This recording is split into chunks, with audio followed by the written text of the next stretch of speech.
అది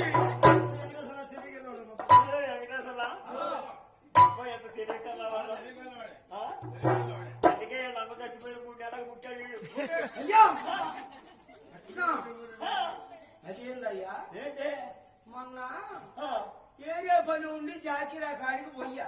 ఏరియా పని ఉండి జాకిరా కాడికి ఎందుకు పోయా? సేగాడు ఉంటాయి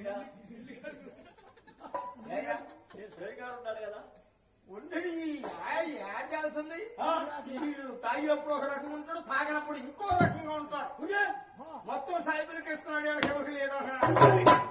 అందుకా అర్ధరేతరిక సైదా గారు మాట్లాడుతున్నాడు. ఎందుకు మాట్లాడేంటి?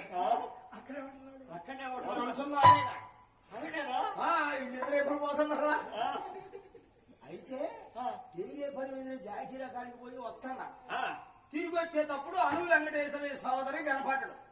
మంచోడే ఆయన, మంచోడే. మంచోడు కాకపోతే ఆయన ఎండాడు కుమ్మరైనా వాళ్ళకొట్టి పైన కొడుకులకు తగాదా పెట్టాడు. ఇప్పుడు కేసులు పాలయ్యాడు.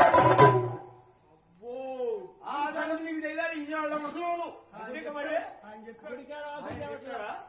నేను ఏరియా పని మీద పోయి వస్తుంటే వెంకటేశ్వర సోదరు కనపడ్డాడు. ఏం సోదరు గారు బాగుండారా అన్న. నేను ఊరకి కదిలిచ్చాయండి. వచ్చేటప్పటికి ఆయన అసలు విషయం చెప్పాను. అసలు విషయం మొత్తం చెప్పాడు. ఏం చెప్పాడు అసలు? ఏం చెప్పేది ఏందయ్యా? నువ్వు ఇట్లా రోడ్ల మనం తిరుగుతున్నావు కదా, గంటకి కొట్టుకుపోతున్నావు కదా. అసలు నువ్వు కొట్టుకెందుకు పోతున్నావో, నువ్వు ఎందుకు పుట్టావో, ఎవరికి పుట్టావో చెప్పాను అన్నాడు. ఏమన్నాడు? అదేంటండి అంటే శ్రీ గారు మా ఇంటి వాళ్ళ ఉంటాడు కదా. మా మామ పోయింది. మా ఇల్లు మై మీద అంటు చెప్పడం తప్పండి సోదరు గారు, ప్రెసిడెంట్ గారు అన్నది.